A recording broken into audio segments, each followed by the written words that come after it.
दर्शकों, मैं आपको इस वीडियो में माँ दुर्गा के प्रथम रूप माँ शैलपुत्री के बारे में विस्तृत रूप से जानकारी देने वाला हूँ कि प्रथम नवरात्रि माँ शैलपुत्री के मनाने के पीछे क्या कहानी है, माँ शैलपुत्री पिछले जन्म में कौन थी और इनके पीछे क्या पौराणिक कथा है। माँ शैलपुत्री को प्रथम दिन मनाने के लिए हम किस वस्तु का भोग लगाएं, कौन से मंत्र का जाप करें, कौन से वस्त्र पहनें, कौन सा फूल चढ़ाएं, शारदीय नवरात्रि मनाने के पीछे क्या पौराणिक कथा है, नवरात्रि कब से कब तक रहने वाले हैं, कलश स्थापना का शुभ मुहूर्त कितने बजे से कितने बजे तक है। अगर आपने अभी तक हमारे YouTube चैनल कथावाचक पंडित अमरचंद भारद्वाज को सब्सक्राइब नहीं किया है तो अवश्य ही सब्सक्राइब कर लें, जिससे कि आप अगली वीडियो का नोटिफिकेशन प्राप्त कर सकें। एक पौराणिक कथा मान्यता के अनुसार महिषासुर नाम का एक दैत्य था। ब्रह्मा जी से अमर होने का वरदान पाकर वह देवताओं को सताने लगा था। महिषासुर की अत्याचार से परेशान होकर सभी देवी देवता शिव, विष्णु और ब्रह्मा जी के पास गए। इसके बाद तीनों देवताओं ने आदि शक्ति का आह्वान किया। भगवान शिव और विष्णु के क्रोध व अन्य देवताओं से मुख से एक तेज प्रकट हुआ जो नारी के रूप में बदल गया। अन्य देवताओं ने उन्हें अस्त्र शस्त्र प्रदान किए। इसके बाद देवताओं से शक्तियां पाकर देवी दुर्गा ने महिषासुर को ललकारा। महिषासुर और देवी दुर्गा का युद्ध शुरू हुआ जो 9 दिनों तक चला। फिर 10वें दिन माँ दुर्गा जी ने महिषासुर का वध कर दिया। मानता है कि 9 दिनों में देवताओं ने रोज देवी की पूजा आराधना कर उन्हें बल प्रदान किया। तब से नवरात्रि का पर्व मनाने की शुरुआत हुई।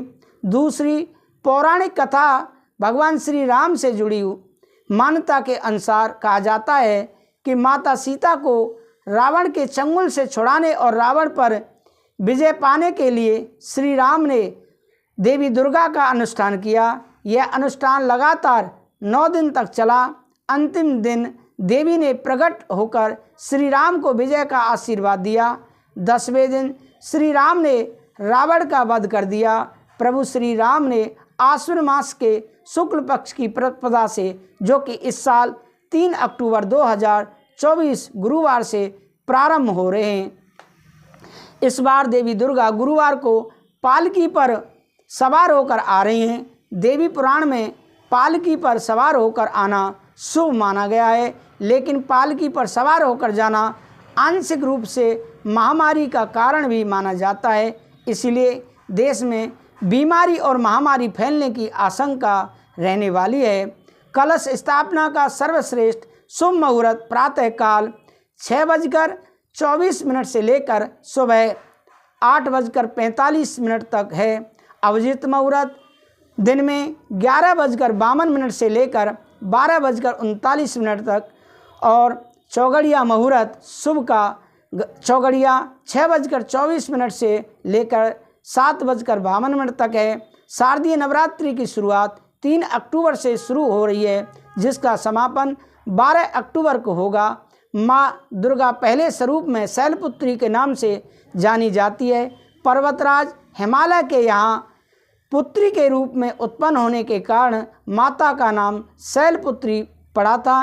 वृषभ संहिता माता जी के दाहिने हाथ में त्रिशूल और बाएं हाथ में कमल पुष्प सुशोभित है। यही नव दुर्गाओं में प्रथम दुर्गा है। अपने पूर्व जन्म में ये प्रजापति दक्ष की कन्या के रूप में उत्पन्न हुई थी, तब इनका नाम सती था। माता का विवाह भगवान शंकर जी से हुआ था। एक बार प्रजापति दक्ष ने एक बहुत बड़ा यज्ञ किया। इसमें उन्होंने सारे देवताओं को अपना यज्ञ भाग्य प्राप्त करने के लिए निमंत्रित किया, किंतु शंकर जी को उन्होंने इस यज्ञ में निमंत्रित नहीं किया। सती ने जब सुना कि हमारे पिता एक अत्यंत विशाल यज्ञ का अनुष्ठान कर रहे हैं, तब वहाँ जाने के लिए उनका मन विकल हो उठा। अपनी यह इच्छा उन्होंने शंकर जी को बताई। सारी बातों पर विचार करने के बाद उन्होंने कहा कि प्रजापति दक्ष किसी कारणवश हमसे रुष्ट हैं। अपने यज्ञ में उन्होंने सारे देवताओं को बुलाया है, नहीं निमंत्रित भी किया है, उनके यज्ञ भाग भी उन्हें समर्पित किए हैं, किंतु हमें जानबूझकर कोई सूचना तक नहीं भेजी है। ऐसी स्थिति में तुम्हारा वहाँ जाना किसी प्रकार से श्रेय नहीं है, श्रेयस्कर नहीं है। शंकर जी के इस उपदेश से सती का प्रबोध नहीं हुआ। पिता का यज्ञ देखने वहाँ जाकर माता और बहनों से मिलने की उनकी व्यग्रता किसी प्रकार से कम नहीं हो सकी।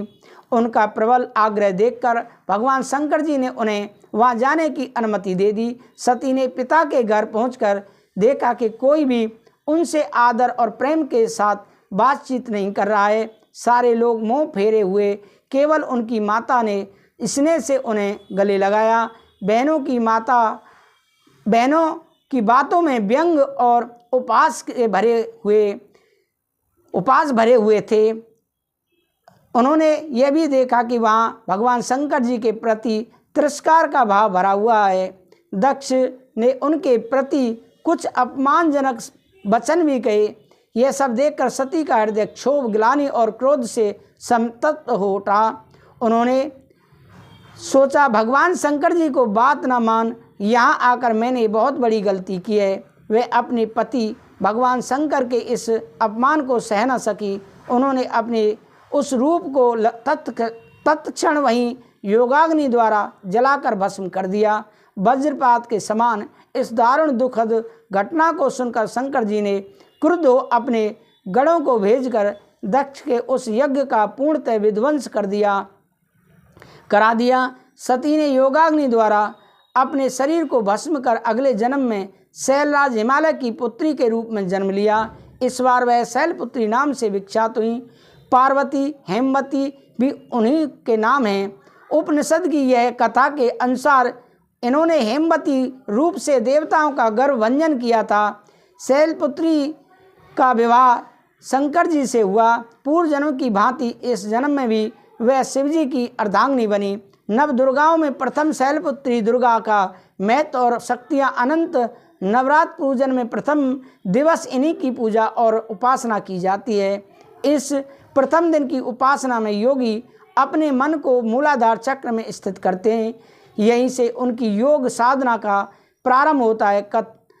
और कलश स्थापना का मुहूर्त क्या है, ये तो मैंने आपको बता दिया।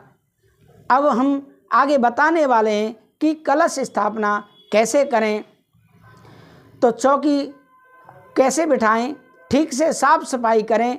अगर चौका जमीन कच्ची है तो गाय के गोबर से लेपन करें। चौकी के आसपास की दीवारों को रंगीन पेपर से सजाएं।